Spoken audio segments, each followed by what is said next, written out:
जय जय रघुवीर समर्थ. समर्थांनी जसा रडक्या संसाराचं वर्णन केलंय तसं सुखी संसाराचं सुद्धा चित्रण केलंय. म्हणजे ज्यावेळी स्वराज्य स्थापन झालं तेव्हा समर्थांना ते दृश्य दिसलं असावं. मग ते काय म्हणताय?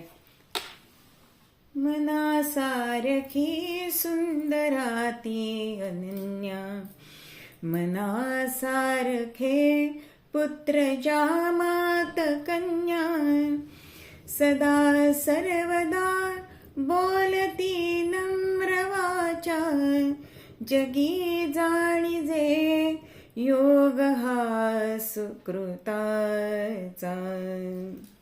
समर्थांच्या डोळ्यासमोर एकत्र कुटुंब पद्धती असावी, की ते म्हणतात की मनासारखी सुंदर पत्नी असावी, ती अनन्य आणि एकनिष्ठ असावी, मनासारखे पुत्र कन्या असावेत, त्याशिवाय येणारी सून जामात हे सुद्धा असावे.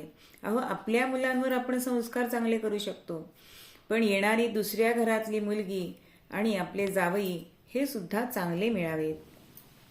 घरात नेहमी गोड बोलणं असावं, हा मोठा पुण्याईचा योग आहे.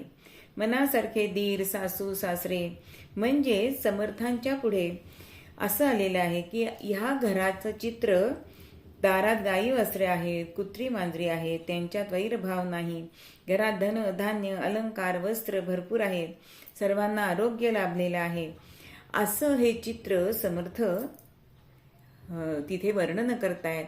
आणि खरोखरच हा भाग्याचा संसार आहे आणि हे भाग्य क्वचितच आपल्याला बघायला मिळतं.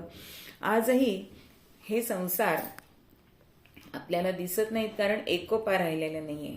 आज खरं म्हणजे एकच मुलं असतं, ते बोर्डिंगमध्ये ठेवलेलं असतं, सासू सासरे नको असतात, पण एकत्र कुटुंब पद्धतीचे लाभ मात्र अनेक आहेत.